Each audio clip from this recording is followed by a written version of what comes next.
So if you come to a game and the goals go on the power play, you might want to hold off on going to the concession stand or to the restroom, well, for at least 2 minutes.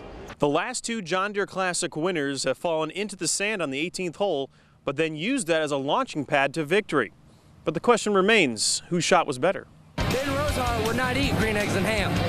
He would not eat them, Sam I am. He would not eat them all alone. But I will eat them if you... In the first game since celebrating the 50th birthday of the building, the Gulls come from behind to win 3-2 in a thrilling shootout. And Saragusa cannot wait to help his guys get back in the end zone. Remember that old basketball commercial with Michael Jordan? Be like Mike? Well, everyone at Augustana College wants to be like Fred. Fred Whiteside, the longtime women's track and cross country coach, is retiring at the end of this season. And over the weekend, his family and his running family surprised him by helping him to the finish line.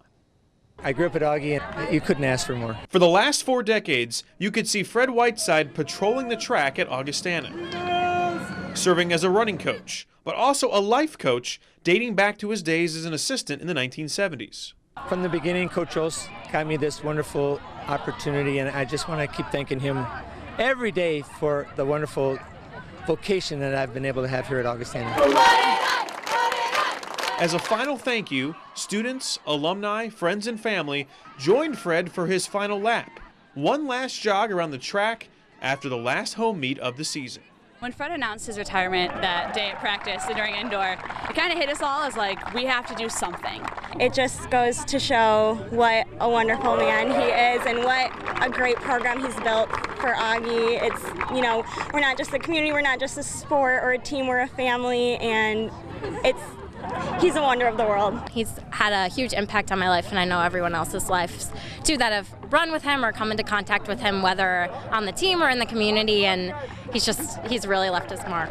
I think the biggest testament I can give him is that everybody sees what real love is with Fred. He's very selfless, and I know he's so appreciative of what these kids do. This has been his life, his whole adult life, his only career, and he's loved every minute of it. It's never been a job, it's been a passion. I like this.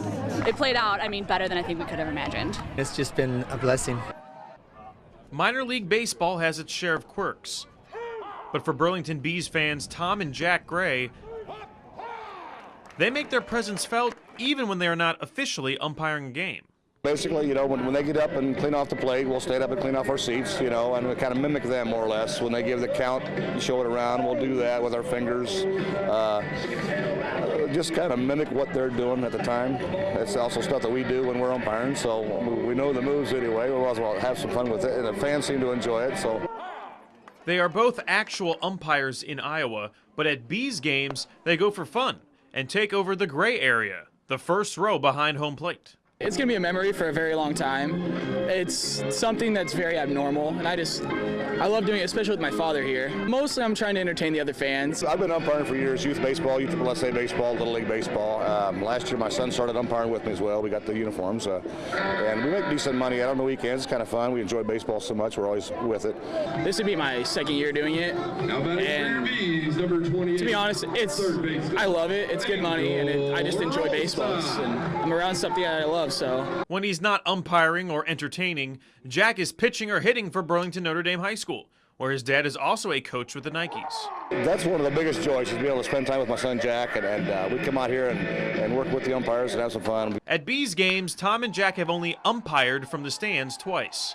But maybe they should make the calls more often, because on both occasions, the Bees scored walk-off wins. In Burlington, Ben Rosehart, KWQC TV6 Sports. Press it. There you go.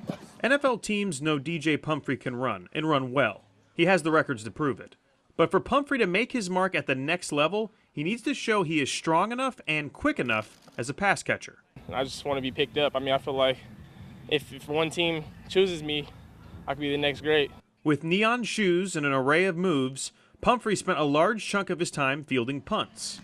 Franchises like the Jets have made it clear his chances to catch on drastically improve if he can make an impact on special teams. I have talked to them a lot, and most of the special teams coach, I met him today for the first time, and he wants to pick me up as a special teams guy / third down back. And the Jets running back coach, I actually know him from about high school. there were 8 guys from my high school that ended up going to his school, which was at Southern University when he was the head coach there. Despite all his accomplishments, DJ Pumphrey is projected as a mid-round pick, mainly because of his size. And there's a chance that his teammate and Chula Vista native Nico Siragusa may be picked before him. We have an inside joke we call San Diego State offensive lineman U, because there's so many offensive linemen that will get a chance to play the next level. And through all my meetings with the NFL teams and all the combine and everything, a lot of the same terminology, a lot of the same blocking schemes were applied to the next level. Siragusa is slated as a 3rd to 6th round draft pick, just like Pumphrey. I mean, I've been hearing a lot of positive feedback, so I just want to go show teams that it wasn't a fluke. New Chargers defensive coordinator Gus Bradley was also in attendance, getting a closer look at guys like defensive back DeMonte Casey. KZ should also hear his name called next month and would be a good fit with the Bolts. After all, they are still looking for a ball hawk in the secondary to replace Eric Weddle. With the Aztecs, Ben Rosehart, NBC7 Sports. If you are curious to see how some of the Padres prospects fare in the upcoming World Baseball Classic, you're in luck. Teams with ties to the Padres include Mexico, Canada, and the Dominican Republic. And 3 Padres will also play for Venezuela. Pitchers Yolis Chacin, Jose Castillo, and most notably, infielder Yangervis Solarte. Before starting pool play, Mexico warmed up with an exhibition against the Padres in Peoria, and the Friars wasted little time getting on the board. Will Myers, the RBI double to left in the bottom of the first inning, that plated Eric Ibar and made it 2-0 Padres after the opening frame. Catcher Hector Sanchez also provided the exclamation point for the offense. A towering homer in the 6th. Solo shot made it 6-1 San Diego at that point. Padres tapped out 11 hits and won 7-3. Padres prospect Luis Urias added 2 hits for Mexico as well. Mexico faces Italy on Thursday. The Los Angeles Chargers released defensive back Brandon Flowers, guard DJ Fluker, and wide receiver Stevie Johnson. The moves saved the Bolts about $19 million in cap space. You know, this could be our first clue that the Chargers finally may draft an offensive lineman in the first 2 rounds this April. The last time they did that, well, 4 years ago when they selected Fluker out of Alabama. And over at the NFL Combine, DeMonte Casey of San Diego State ran a 4.54 in the 40-yard dash. Not great, but not too bad. That put the Mountain West Defensive Player of the Year in the middle of the pack for defensive backs. That's also where he's expected to be drafted next month. Look for him to go between the 4th and 6th rounds. Aztec for Life Kawhi Leonard reminded everyone he is a legit MVP candidate with another amazing effort tonight. The Spurs trailed Houston by 1 with under 30 seconds to play. It's Leonard, the go-ahead 3. Spurs now up 110-108. Then down the other end, after Manu Ginobili collected himself, Rocket star James Harden drives, but the Beard forgot to check his rearview mirror. Leonard, the chase down, rips the ball away after just a little chaos underneath there. Kills more clock. Kawhi not for MVP, right? Leonard, 39 points, made all 11 of his free throw attempts. Spurs win 112-110. That's right, hashtag Kawhi for MVP. How about a bounce pass over to San Marcos, where the UCSD Tritons faced Chico State, their conference tournament semifinal. Chris Hansen, the king of the paint early. Good luck stopping that. Then it's Adam Klee. Don't worry, Mom. I'll take care of the dishes.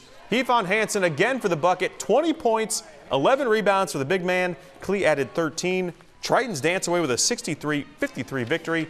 Next up for Coach Eric Olin's group, San Francisco State in the championship game.